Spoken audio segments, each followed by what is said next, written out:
21শে জুলাই কাঁদে আকাশ বাতাস, বিমান ভেঙে এলো অকাল প্রলয় পাশ। নিরাপদ যাত্রা হলো আজ স্মৃতি, বুক ফাটে চোখে শুধু ঝরে বিস্মৃতি। নিরীহ প্রাণেরা হারালো পথ, শোকের ছায়া নামলো নিঃসঙ্গ রথ। প্রার্থনায় ভরে উঠুক প্রতিটি মন, শান্তি পাক তারা যারা আজ নয় বর্তমান।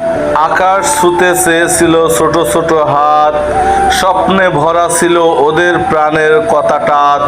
হাসি মুখে উঠেছিল ওরা বিমানে, কে জানতো মৃত্যু ঘাপটি মেরে আছে ঘোর অজানায়। বই খাতা ফেলে ওরা রওনা দিয়েছিল, ভবিষ্যতের পথে আশা বুনেছিল, কিন্তু নিয়তির ছোঁয়ায় সব থেমে গেল। চোখের